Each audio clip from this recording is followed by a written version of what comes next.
April 5th, 2023.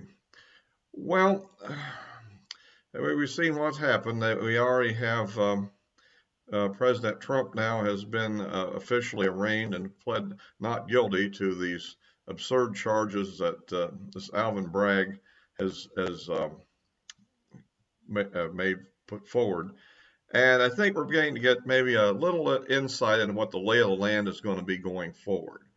The most disturbing thing in all this today was, well, first of all, obviously, as the charges were pretty much like what I'd said in the previous videos on the subject. If you've been listening to those, I pretty much was totally right about that. The weirdest thing of all, of course, is that this has got elevated to a felony based on the idea that he'd committed some other unspecified crime. So he doesn't have to specify what the other crime is, and he can go forward with this prosecution. But the thing that's most disturbing is that the big hearing that they're going to have to decide where to go forward is on December the 4th. I mean, that is so far away.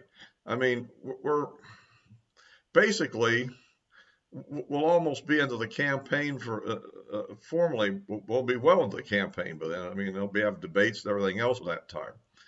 And so this is going to, of course, of all the cases the Democrats have in their arsenal, this is the weakest of them, I think. I mean, this one, ultimately, one way or the other, I think he'll escape this. The question, though, is when.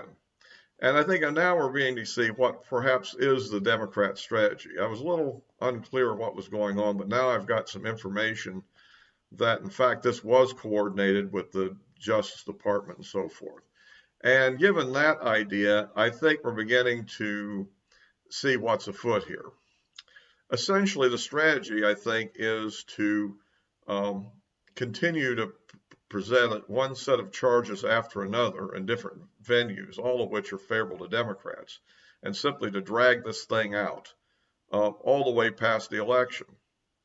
I mean, who knows? They may actually be able to, say, drop an indictment against Trump in the fall of 2024, let's say a interesting October surprise at that time, or in some other venue. I mean, we don't know when this Jack Smith guy is going to actually do his thing, and that's probably the most dangerous of all the potential charges. I mean, the Georgia charge is just flat out absurd on its face, unless there's something we don't know about it.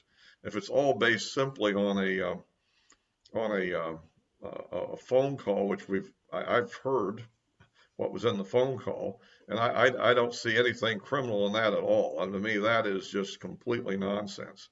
I mean, they don't even have this idea of an inaccurate record there. I mean, we know exactly what it was.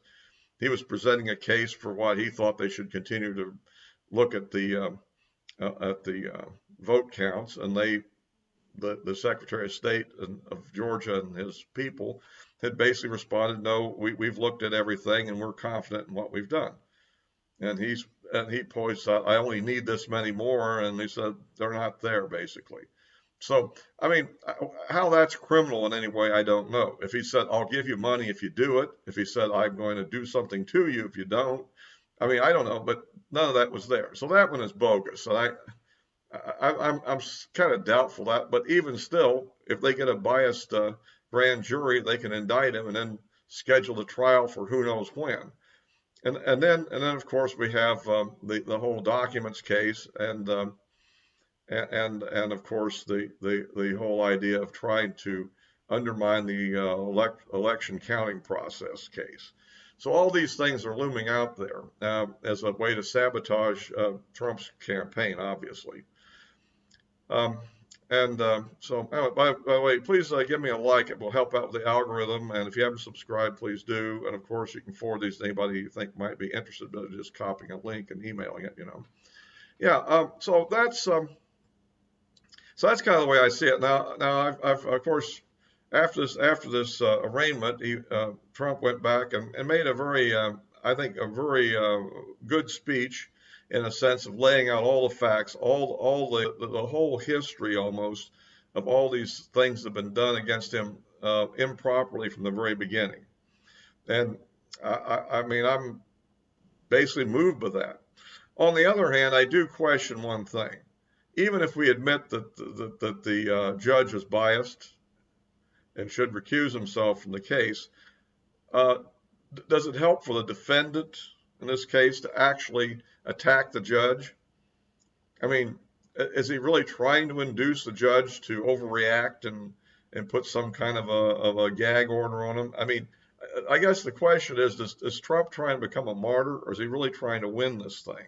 And that's always one of the problems I see with some of his approaches. I mean, um, it's interesting his take on the documents case. I thought that was interesting um, because the problem that really has caused the biggest trouble there, though, is some attorneys claimed that they did a thorough search and had signed off and that everything had been delivered. Now, I don't know what the status of that is, but of course, this Jack Smith guy, um, it's in his hands, and he's trying to coerce people to say things against Trump, apparently.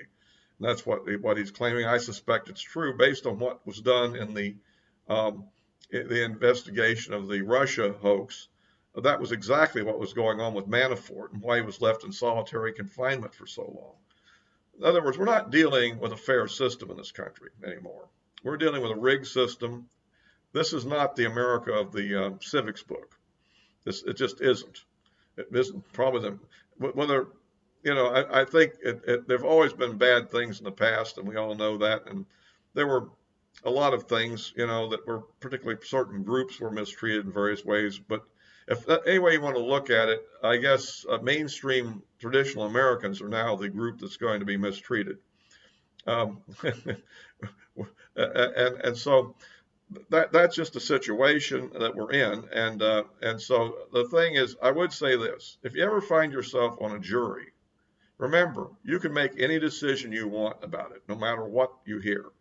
Because remember, the standard is always beyond a reasonable doubt, and you are the one that determines what's reasonable. So if you don't feel like convicting, you don't have to. Just saying that. Because you can say, well, yeah, they made a very good case, but I think has to have a reasonable doubt. I mean, you can always do that. So just a pointer if you ever find yourself on one of these things. I've seen often that conservatives tend to be unwilling to do that, where Democrats are very willing to do that in what they call partisan cases. Of course, I would never do that. I would always follow the instructions and do exactly what. But anyhow, so that's kind of the situation on that. And I think that the problem I see is that this is going to go on all the way to Election Day. And given that Trump is the leading candidate by 30 points right now, and all the other candidates are so far trailing. I mean, and Trump is doing his best to sink DeSantis before he even announces, which I think is a bad idea. Particularly, what I really object to is he's attacking DeSantis based on Democrat talking points. I mean, for goodness sakes, if he has a disagreement with DeSantis on some issues, conservative issues, then field those issues. What are they? But to say that something like that DeSantis wants to cut back on Social Security, excuse me, the Democrats are going to say that Trump wants to cut back on Social Security, or any other Republican. That's a Democrat talking point. I have no idea what they're quoting, but I'm sure that he didn't vote on a bill by himself on anything. So he's basically attacking, I guess, the entire Republican voting bloc at the time, or a big part of it. So, I mean, I think he should be careful doing that sort of thing. But at any rate, getting back to this, the problem is none of these people, including DeSantis, I don't think can actually beat Trump in a primary. Trump will get the nomination and probably will be able to. The problem is going to be that's when they're going to drop the real deal after he's nominated, after his name's on the ballot. It's too late to change anything. And guess what? We're off to reelecting Biden, or whoever the Democrat nominee is will be elected. And we have 4 more years of the country being destroyed. I mean, that's sort of what I see happening and the way things are going. I mean, if we could get this case dismissed quickly, that'd be one thing. And of course, it'd be nice just to get this stupid Georgia thing done too. That is completely asinine. But then you have to look at what our enemy, Jack Smith, is up to. And remember, this is the guy, I may have mentioned this before in another video, but I'll mention it here again, that after the governor of Virginia, what, about in the early teens there, about what, 10 years ago or thereabouts, and got him convicted, and then his conviction was upheld in the appellate court, and then it got to the Supreme Court, and the Supreme Court unanimously overturned that conviction and the kind of contrived case the guy made. And this was not the current Supreme Court. This is the Supreme Court that had Anthony Kennedy and Ginsburg and people like that still on the court. So it was a much more moderate to liberalish court at the time, and yet they unanimously overturned it. So I think we should realize that this guy is a true hatchet man, and Trump's comments about that are on par there.